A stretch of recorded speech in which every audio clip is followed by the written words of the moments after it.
Ms. Pacina, can you start us off with the roll call?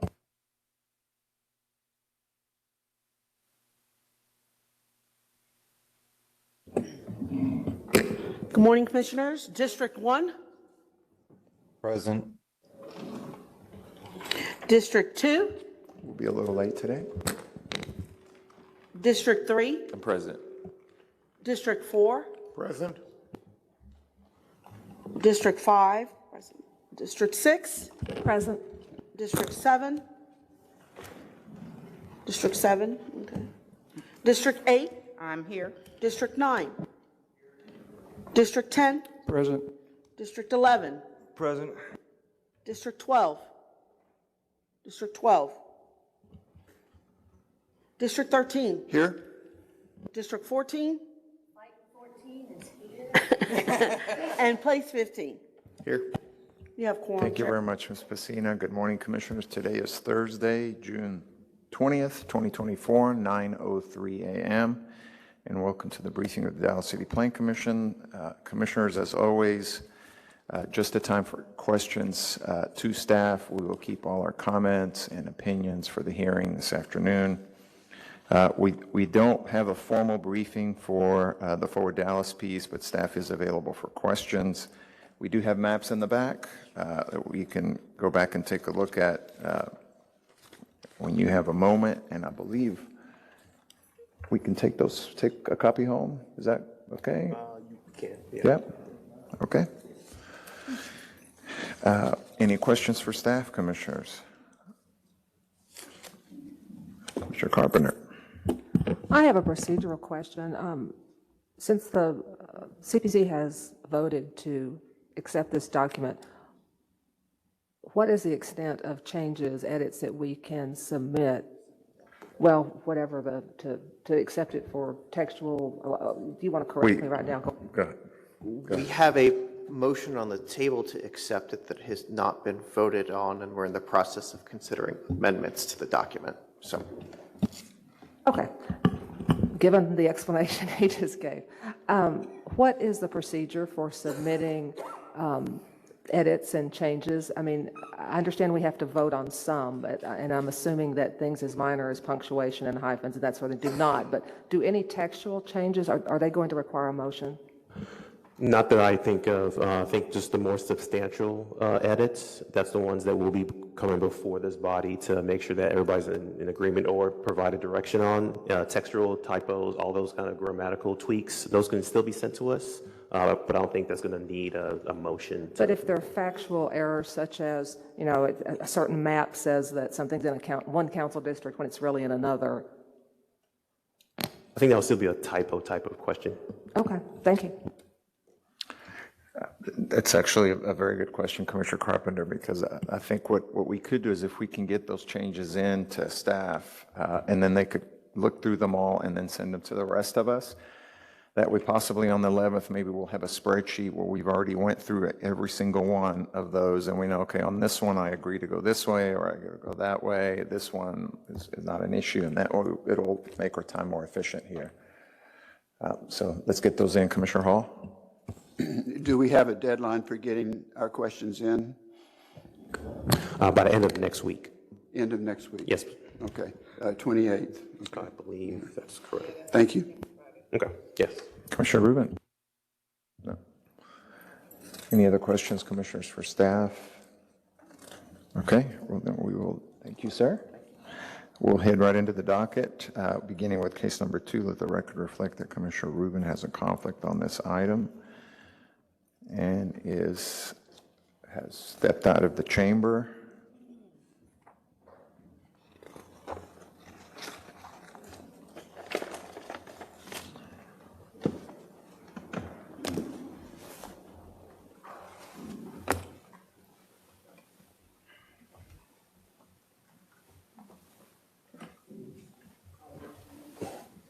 She's coming, I think.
Mr. Roberts is ready. We can go to number 3, come back to 1. Well, let's see if we can get number 2 out, actually, because that way Commissioner Rubin doesn't have to keep coming back and forth.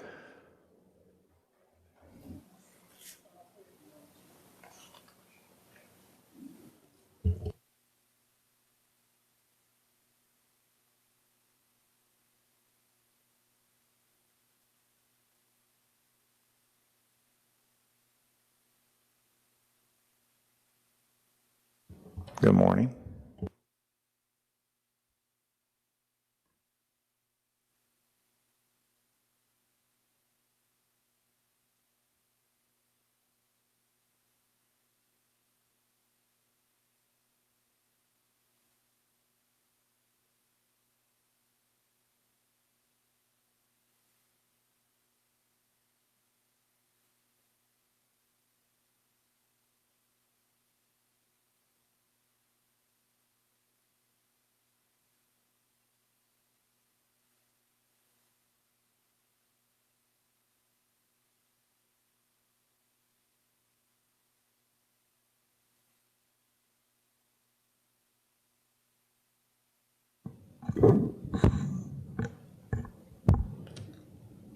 Good morning. This is case number Z223-332.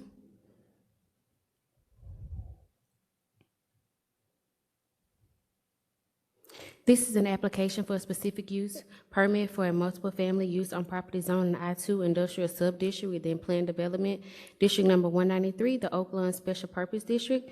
The purpose of the request is to allow a multiple family use, and it is approximately 1.23 acres.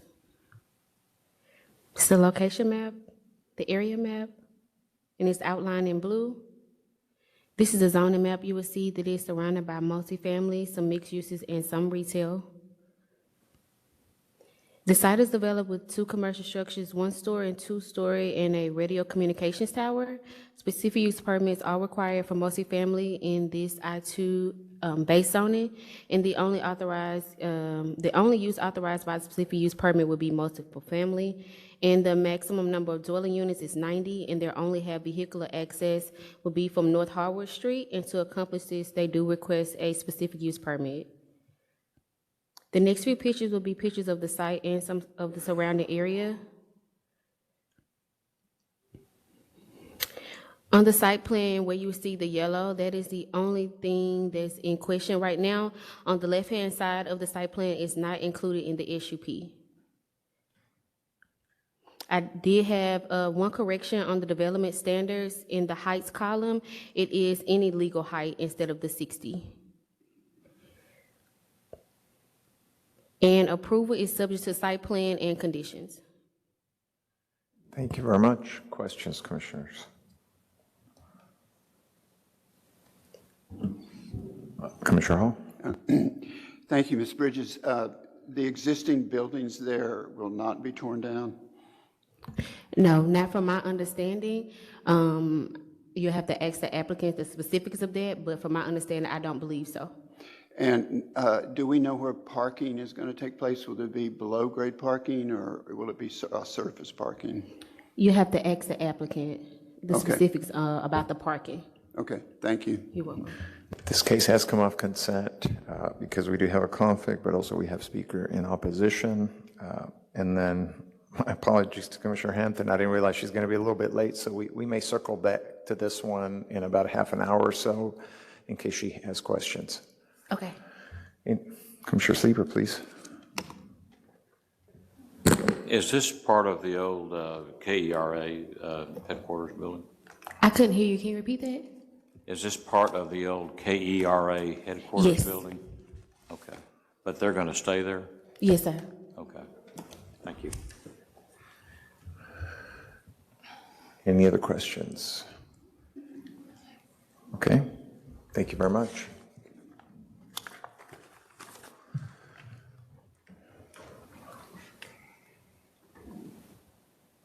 Let's go to case number 3.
You need to come back, Ryan, to this one.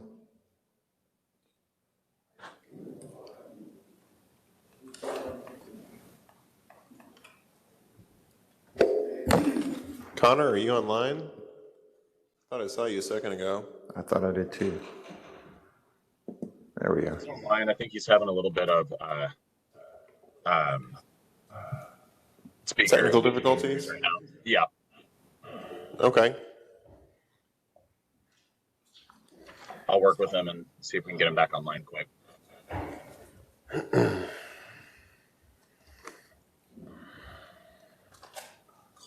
nice and hot. The coffee is nice and hot. Oh, good.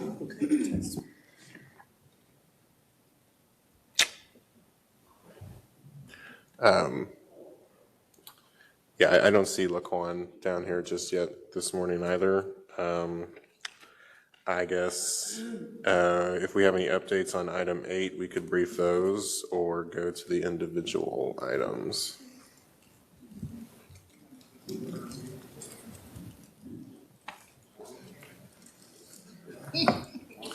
Oh, yeah, we could go to Wilson's cases, sorry.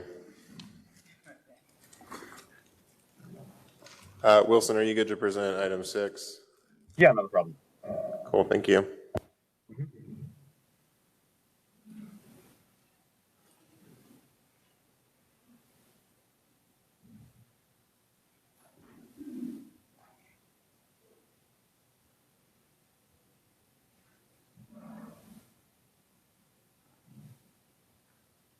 You all see my screen? Good morning, yes. Morning. So this is case Z234187. It's a new SUP for 2716 Elm Street. So the request is for a new SUP for a bar, lounge, or tavern. The request is for a 3-year time period. It's located on the south line of Elm Street between North Crowder Street and Good Latimer, just over 1,700 square feet. It's located in PD 269, the Deep Elm Near East Side District, Tract A. It's also within the Downtown Demolition Delay Overlay District and the Airport Height Overlay for Love Field. There was a previous SUP, it was 2050, established in August 2020. It expired August 2023. Here's the location in Deep Ellum, the aerial map here, and then zoning map. Generally, surrounding uses are similar uses. It's venues as well as some retail restaurants and a couple other bars. So here's a photo looking across from across Elm onto the site, and then on Elm looking east, and then on Elm looking west. Here's the site plan, and then I've enlarged it as well. There's a small patio in the back. I believe it's just under 900 square feet there. And here are the proposed conditions. And staff's recommendation is approval for the 3-year time period, subject to site plan and conditions. Thank you. Questions, commissioners?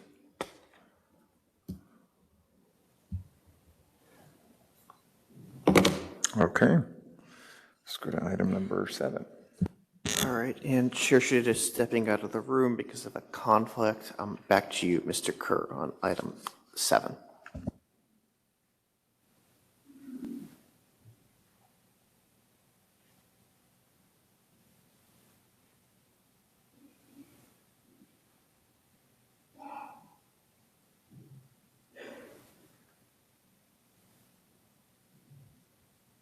Great, so this is Z234192. It's another new SUP for 509 North Bishop Avenue.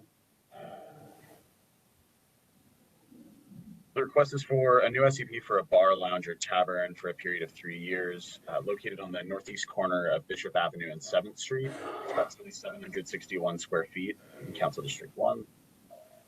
The building is located within the Bishop 8th Conservation District, and it was previously occupied by Bishop Cider Co. That was SUP 2011. Here's the location map, as well as the aerial and the zoning map. You can see there's retail and restaurants surrounding, and then a small pocket of single family, as is normal in Bishop Arts. Here is the site, across Bishop looking west, and on-site looking west as well, on-site looking northwest-ish. And here's the site plan. Enlarge it, it is Suite C here. Proposed conditions. And staff recommendation is approval for a 3-year period subject to a site plan and conditions. Commissioners, any questions on this one?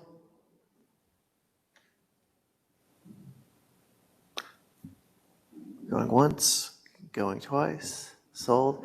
All right, thank you, Mr. Kerr. Thank you all.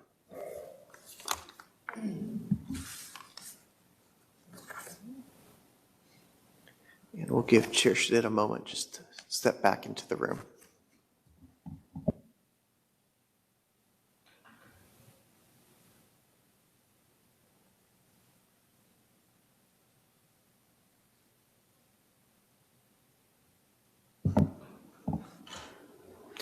Mr. Bate, are you ready on item number 8?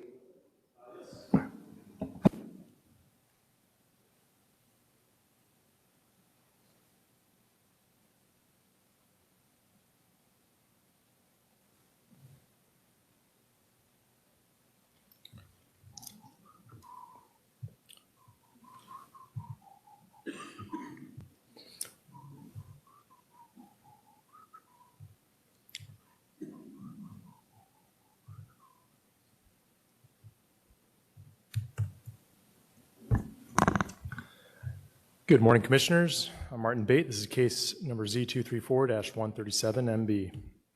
It is a request for a new,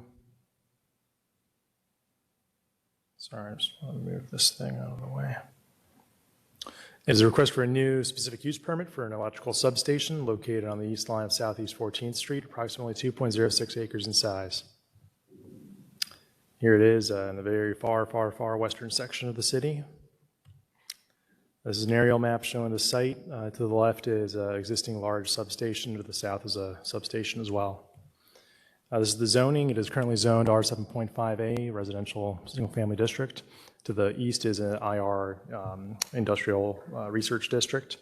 To the west is more of the R7.5A district, as well as PD 1026, which is a PD that was developed specifically for the large substation there. Currently undeveloped, they're proposing building a battery farm for electricity storage. And in order to accomplish this, they're requesting an SUP for an electrical substation with a permanent time period.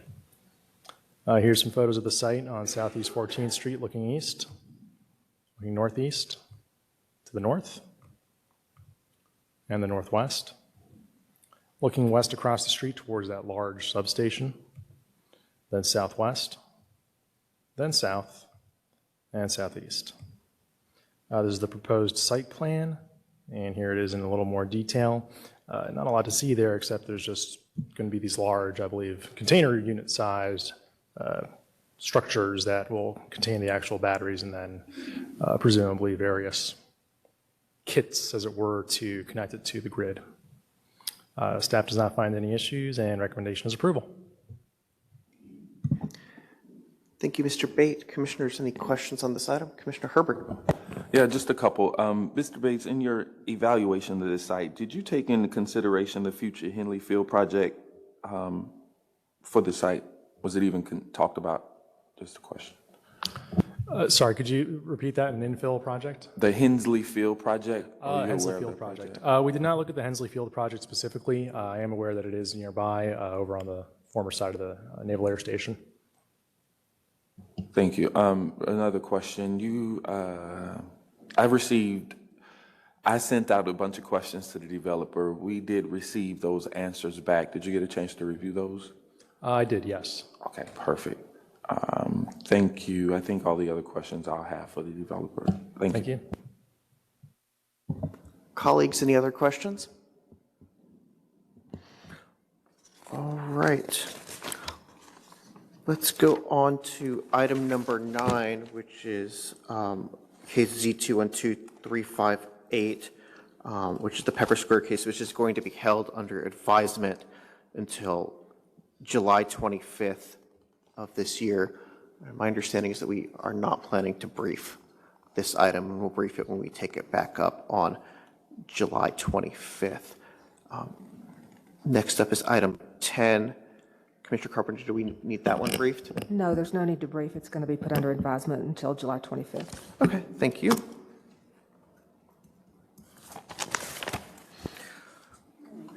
Item number 11, Mr. Pepe.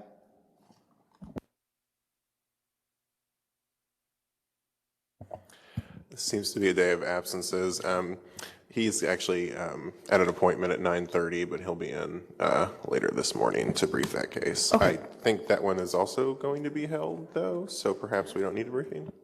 Commissioner Herbert, that's a D3 case. Is that going to be Yes, held? it won't be held. It will be held. be No held. need to hear. No need to Yes, brief? yes, Okay. Thank you. Date? 7:25. Yep. 7:25? Uh-huh.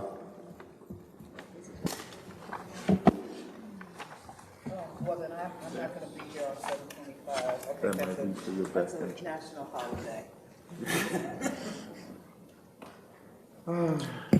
Were you able to get Mr. Roberts back online?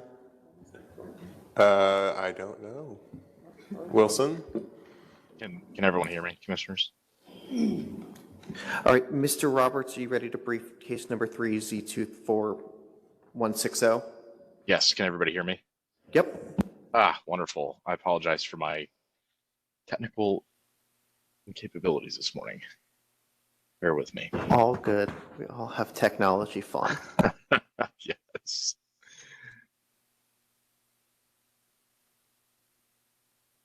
Okay, it's uploaded for us here.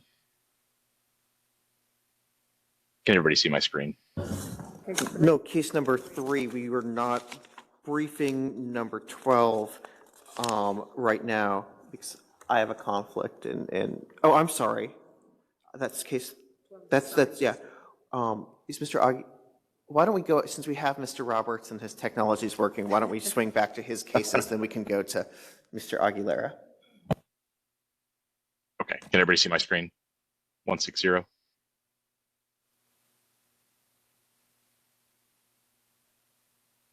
Can you hear me?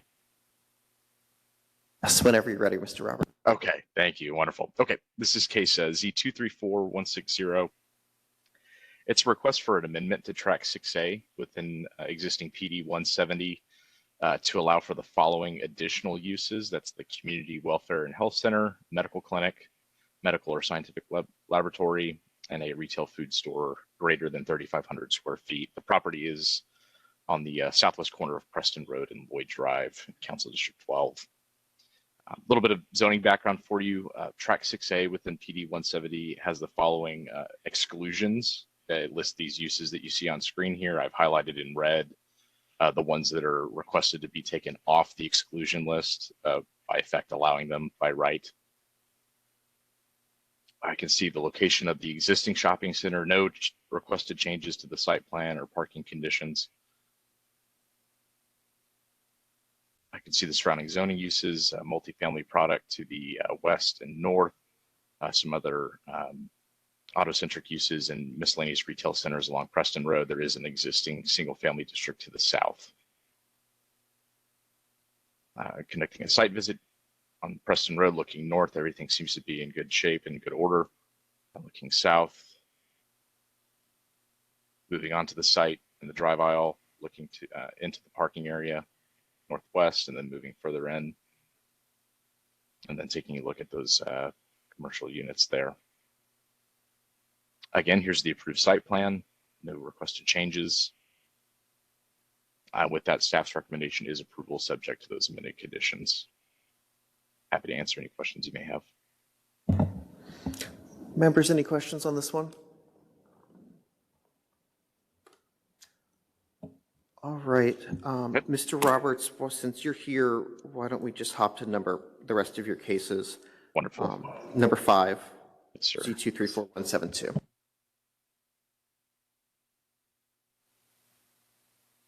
Can everybody see that screen?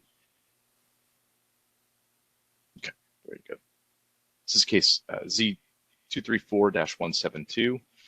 It's a request for a new specific use permit for a body piercing studio and a tattoo studio for a 3-year period. It's within an existing 1,000 square foot unit on the north side of Elm Street between Malcolm X and North Proudus, Council District 2. Some zoning history for you. It's in Tract A of 269. That's the Deep Ellum near East Side District. There are a series of overlays, the downtown demolition overlay, as well as the left field height overlay. There was a previous SUP approved for this site, SUP 1686. It was approved in 2007. It allowed for the body piercing and tattoo studio. It was not renewed some years ago, and the ownership has changed. The ownership is now doing due diligence to get this reinstated. I can see its location there, highlighted in red. See that 1,000 square foot unit or so. Surrounding uses, commensurate with what you'd see on Elm Street, restaurants, as well as some bar lounges and taverns, all within PD 269. Taking a look at the site, at the unit there, looking north on the other side of Elm, and then on the north side of Elm looking west, and then back east. Here's the requested site plan associated with the SUP. And with that, staff's recommendation is approval for that 3-year period, subject to the site planning conditions. Happy to answer any questions you may have.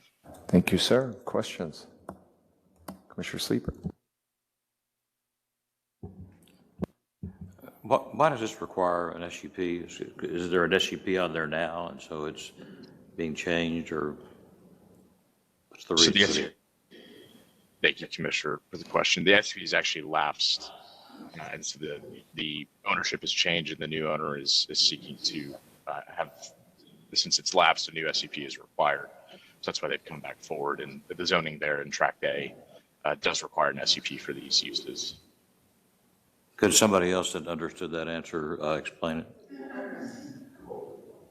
The previous SUP expired in August of 2023, and there's a new owner, and an SUP is required for this use in this district. So it's a carryover obligation to have an SUP?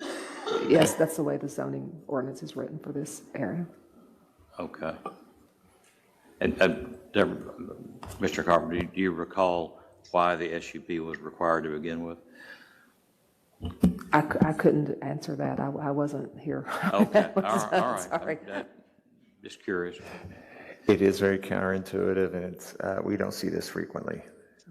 Commissioner Hassard, I think, probably has some. Well, may I attempt to shed some light? Please. What I think is going on is that the zoning, this is typical around the city. We have a strip shopping center that is encumbered with rather limited zoning for retail only.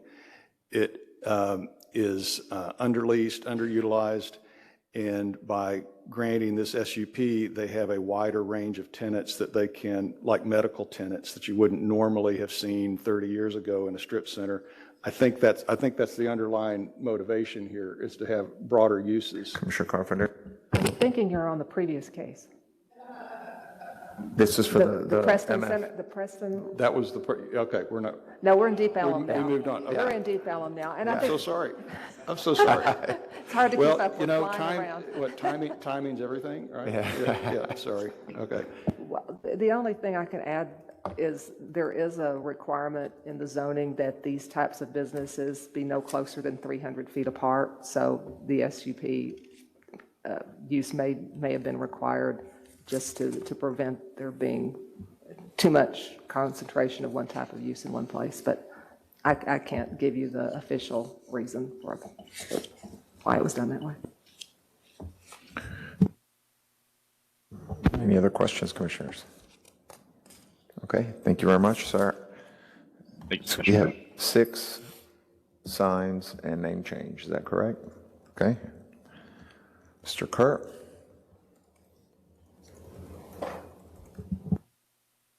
I believe I already presented my cases. Yeah, we did 6 and 7, but we can go back to 4 if you want, Mr. Clinton. Let's go to 4. We're really putting you through your paces today. So 4 is the last one? Yes, sir. Okay, thank you.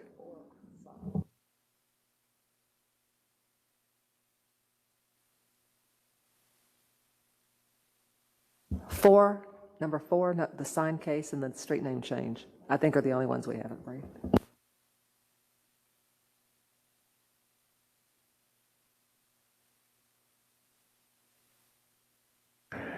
I think getting through so many cases in 34 minutes has confused some of us, and definitely me. This is bizarre, but I welcome it. Good morning. Good day, how we doing? This is case Z234-167, an application for an amendment to PD for MF2 multifamily district. Oh, I'm sorry.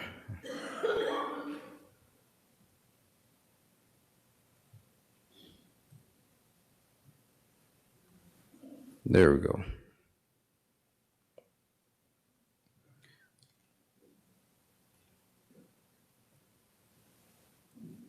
All right, this is case Z234-167, an application for an amendment to a PD for MF2 multifamily district uses on property zone of Plan Development District Number 1098, the Greater North Oak Cliff Demolition Delay Overlay District, located on the northwest corner of East 9th Street and Lansing Street. The purpose of the request is to amend the PD 1098 to provide new development plan for multifamily uses, and it's approximately 36,000 square feet in total size. Here's our location map, and this is our aerial map. Zoning map, so surrounding zones include MF2, PD number 468, multifamily and single-family residential uses. To the east, regional retail, as well as PD 468 with commercial retail and school uses. To the south, MF2, again, PD 468 with H90 overlay. Excuse me. Multifamily and single-family residential uses. And then to the west, regional retail, multifamily, MF2, multifamily, single-family, residential and commercial uses. So a quick background, this is located geographically in southern Dallas, the greater Oak Cliff area, approximately 3 miles from downtown. Again, currently zoned Plan Development District Number 1098, development with an existing small parking lot and paved areas. The applicant is proposing to redevelop the site with affordable multifamily development, a max of 45 dwelling units. And this is a corner lot, so it has frontage on East 9th Street, Lansing Street, and Star Street. There have been 2 zoning cases in the area in the past 5 years. Previous case was Z212-314. And then actually one of my other cases, Z223-315. So here we have brief site visit images. This is on site looking northwest. On site looking north. This is on East 9th Street looking north. On East 9th Street looking west. This is on the corner of East 9th and Star Street. This is looking to the adjacent multifamily uses to the west. This is on Star Street looking into the property, so towards the east. This is also on Star Street and at the back alleyway, or alleyway 1. This is the other end of the alleyway looking west. This is on Lansing Street, the other alleyway looking northeast. This is the same alleyway looking south. This is on the corner of Lansing Street and East 9th Street looking south. Commercial uses to the south. This is on East 9th Street looking east. Here's the latest development plan. So the applicant is proposing reductions to the original proposed units They have suggested revisions to the PD conditions that include the design standards and parking. And staff recommendation is approval, subject to a development plan and staff recommended conditions. Thank you, sir. Questions, Commissioner Hall? Thank you, Mr. Clinton. Looking at that development plan, I was sort of confused. It looks like the entire site is going to be covered with buildings. And is parking on ground floor with the living space up one, something like that?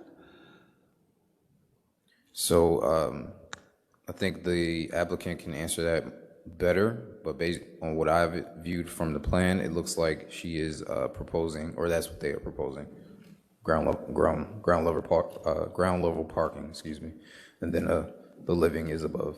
Okay, so it would be like a ground level garage, and then The unit would be up top. residential unit would be like a townhome or Yes. something like that. Mhm. This is much more expansive than what he originally, we've seen this one before, haven't Yes. we? Yeah, okay. So she's, like I said, she's reducing the number of units.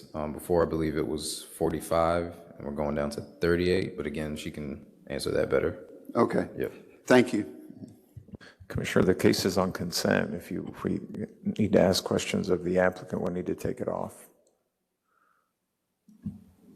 If staff thinks it's approvable, I have no objection. I was just curious Okay. about what the design meant. Thank you. Okay. Commissioner Rubin? Just a couple questions, Mr. Clinton. I apologize for not getting these to you in advance. It's been a pretty busy week at CPC and with other things. So on page 414 of the docket, which I believe is section .111 of the PD ordinance or PD conditions,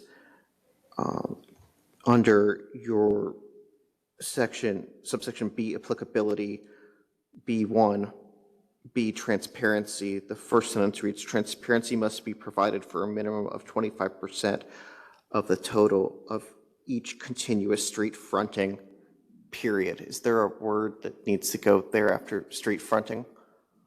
I think there might be a word missing. Page 414 of the docket. Okay. B? B B at one the bottom, yeah. B. Almost 111B1B, transparency must be provided for a minimum of 25% of the total of each continuous street fronting. And there's just a period. I think there may be a word missing there. It looks like it should be facade, Vice Chair Rubin. Facade is the word. Facades, So would you revise your recommendation as brief to include the word facade there? Yes. Okay, great. And then under the landscaping provisions, .113,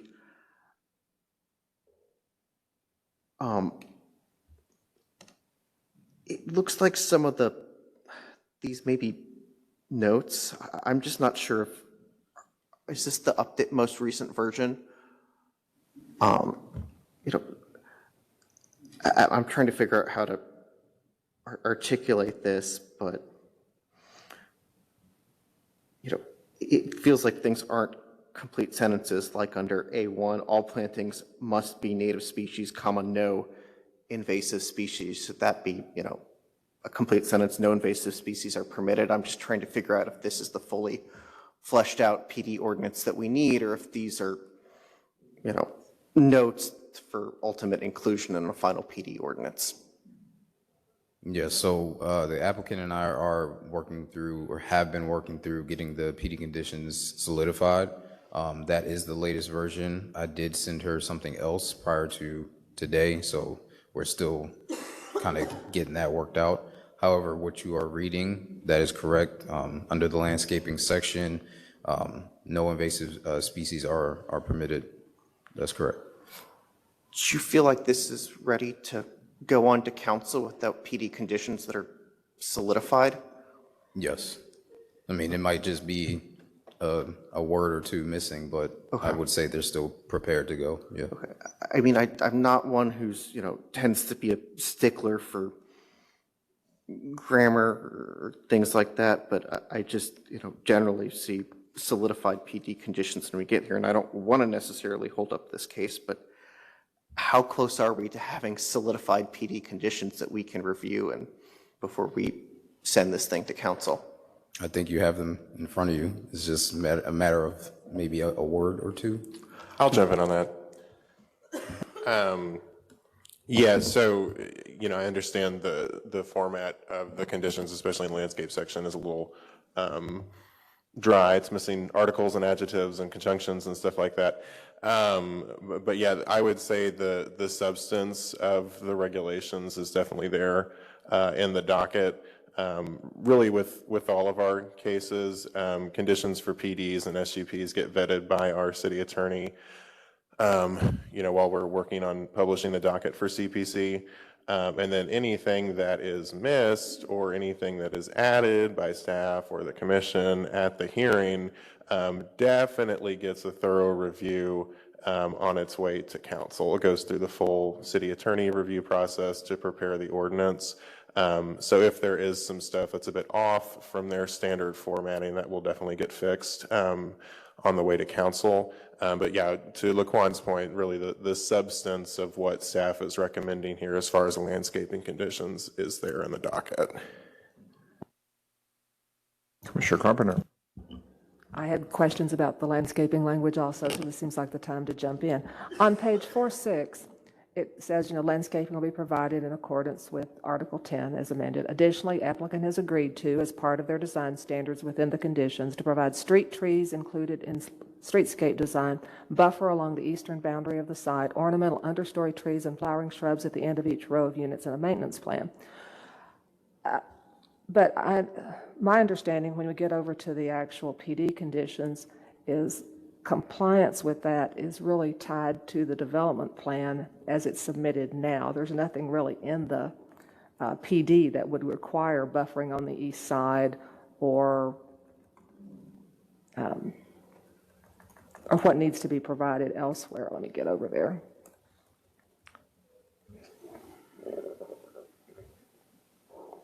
Yeah, it says, in any open green areas, green spaces or grass areas, layering of planting must be used, meaning canopy trees, shrubs, or a mix of ground cover and perennials and grass areas under large canopy trees. And then it goes on to talk about the native species and all.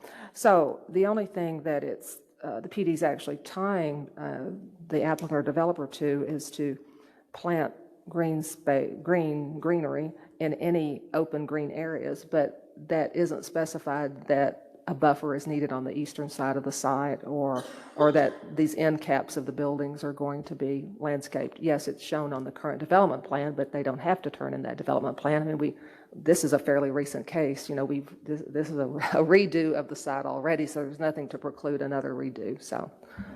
Sure, yeah, and we can work with the city arborist and kind of firming up that language in the PD conditions to require in text what's shown as required on the development plan. Thank you. Thank you.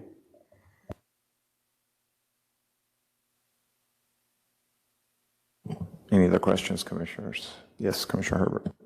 Just one. I noticed that the sites around it all are two-story mainly, except one new development. Will they have any height restrictions in the residences directly next to them? I think there's a pink apartment complex. Yes, so the structures will not be going over 35 feet, I believe. So they're going to match the fabric and the character of the surrounding residential uses. Any other questions, commissioners? Okay, thank you very much, sir. Thank you. Commissioners, let's go to the special sign. District, let the record reflect that Commissioner Kingston has a conflict on this item and is stepping out of the chamber. Bless you. Number 12.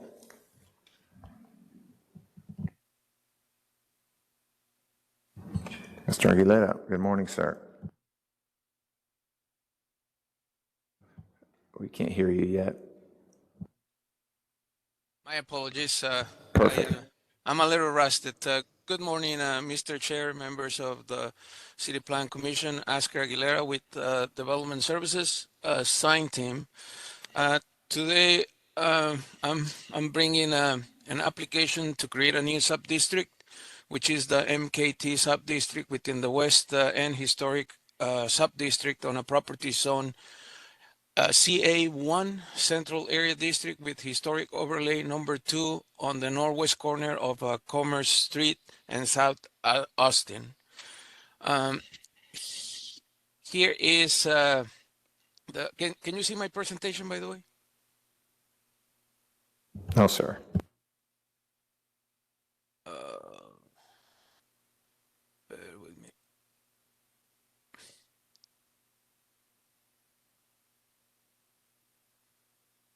Can you see it now? Yes, we can. Thank you. Okay, great. So here is the subject site is located within the West End Historic District. Is shown in this map by the start. And it is located again on the West End. Here is the location of the sign, the different special sign districts. And again is the West End, which chose by the star and the red arrow on the box. Here is the aerial map. As you can see on the aerial map is the area highlighted on blue, and then the zoning map as well highlighted on blue. Here is the east facade view from Commerce Street. There's the east facade view from Main Street. The building is the pink facade, this one here. And then here is the east facade view from Lamar Street. I'm showing these pictures because the Highway Beautification Act for signs is applicable here, but this proposal complies with it. And would you like to see the video for the site, or what would you wish? Sure, please.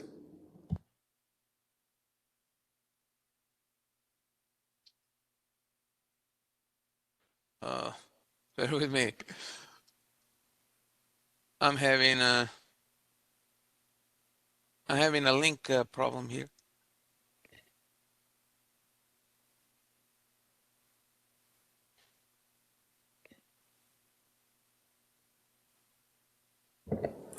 Try holding control and clicking the link. Maybe that'll help.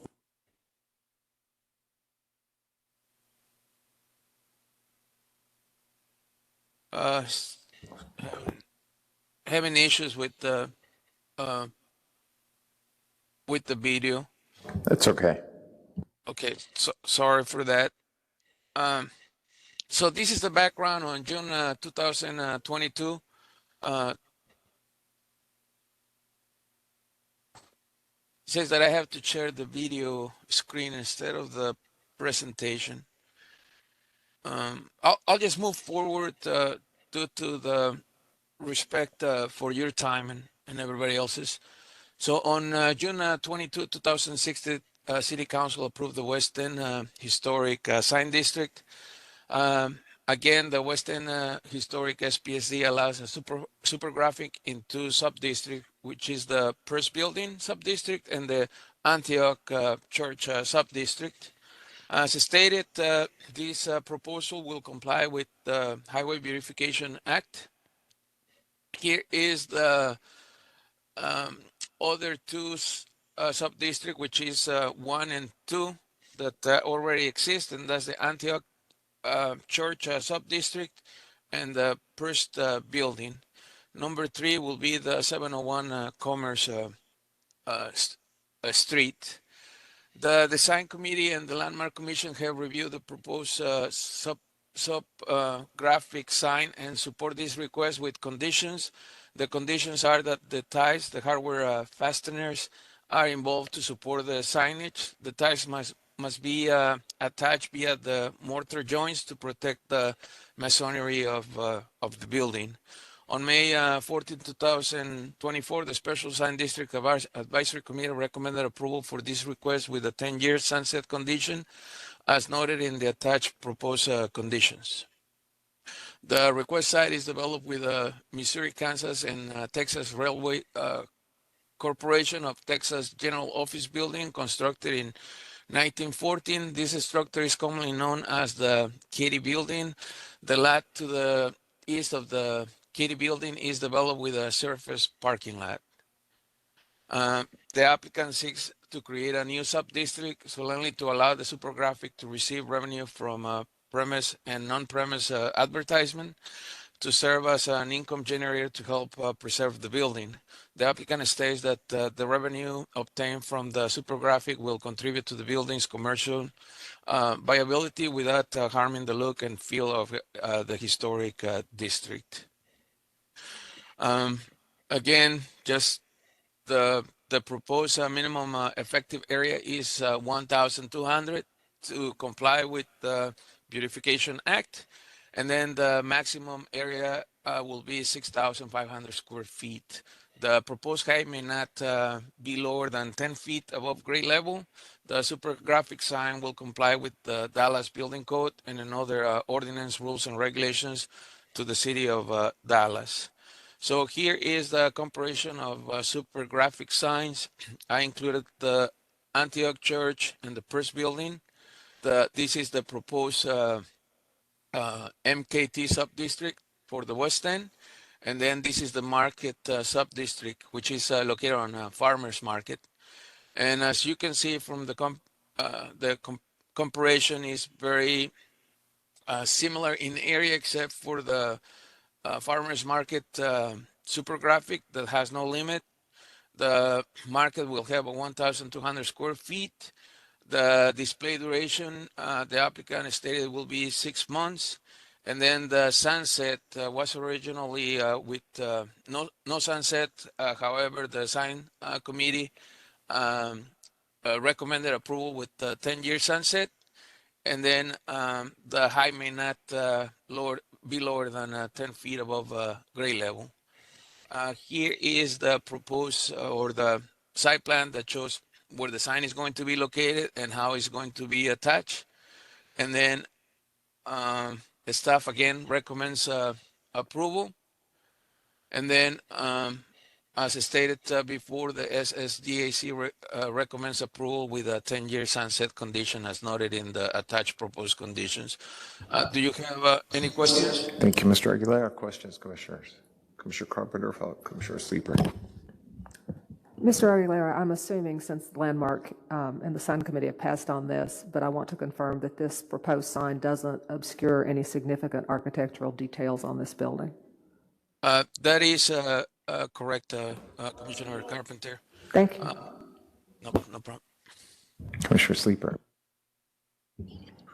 I just wanted to clarify. So buildings in this area have supergraphics allowed, but this particular building is not included in that zone that allows it, right? So they're wanting to basically expand the zone to allow a supergraphic on this building. Is that correct? My apologies. I have some.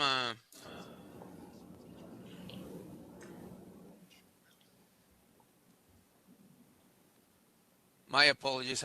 I guess the YouTube video was activated and I had problems shutting it down. Can you repeat the question, Ms. Carpenter? So you couldn't hear the question, is that right? Yes. Can you hear me now? Yes.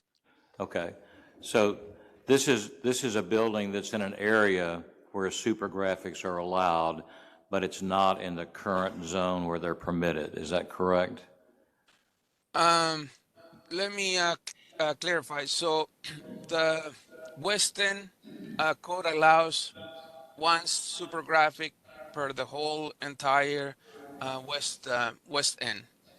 And then previously there were the Press Building super district that was approved that allows one supergraphic in that sub-district. And then there was also the Antioch Church subdistrict that allows one supergraphic for a total of two. So the reason why this is coming in front of you is to allow the supergraphic on the address located at 701 Commerce Street, which is the MKT building, and they're asking for a third supergraphic that will be located on the West End district. Does that answer your question, sir? Well, go ahead, Mr. Cole.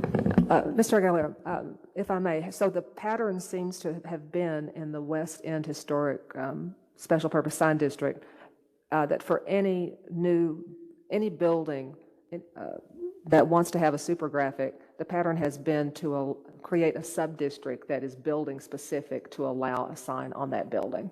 So supergraphic by supergraphic, they are creating new sub-district for one building, one sign. Correct. And that's what we're doing, We're here. creating a new sub-district for this Thank you. particular building. Thank you for clarifying that. Correct. Thank you, Commissioner Carpenter. Commissioner Hall? Yes, Mr. Aguilera, would you explain to me what a supergraphic sign is? So bear with me. So it's a giant. Usually is on a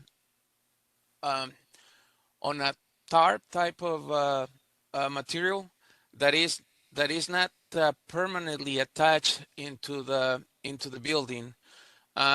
If you bear with me, let me bring an example.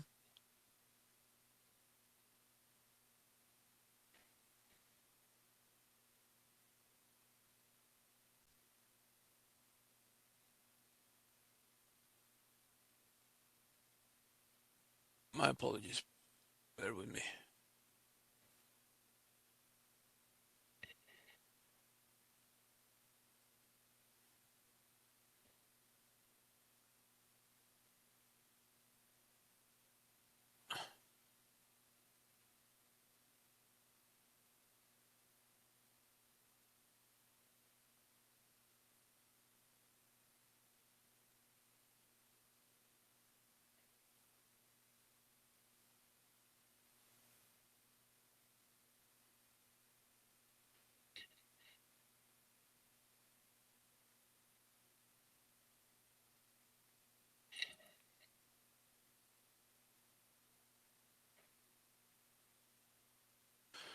So according to the definition for Dallas, it states that a supergraphic is defined as a large attached premise or non-premise sign on a mesh or fabric or a fabric surface, or a projection of a light image into a wall face without the use of lasers. Have you been in downtown? Let me see. I'm looking for an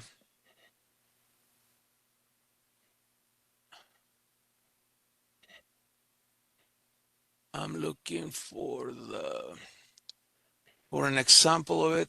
If you're patient with me, I will give it to you. Sir, I think I understand now. I was thinking originally it was a giant TV or something that could change, but it's not. I understand. It's like a big poster.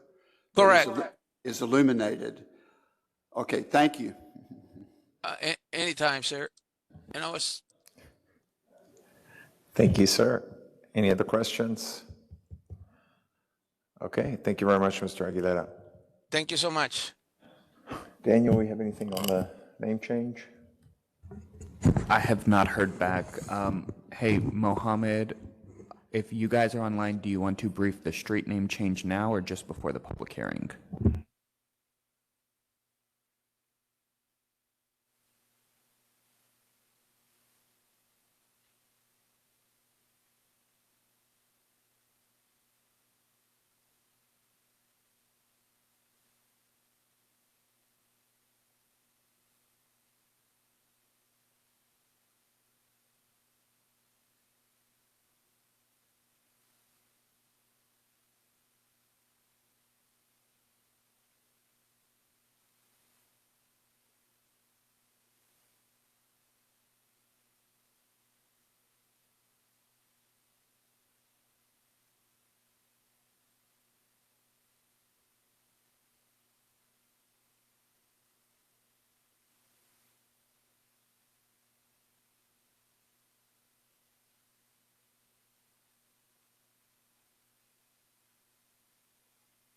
We'll just table it for now, Commissioners. Any last questions, Commissioners, before we take a 2.5-hour lunch? Okay, then it is 10:04 a.m. and the zoning gods have been kind to us today. That concludes the briefing of the Dallas City Plan Commission. We'll see you at 12:30.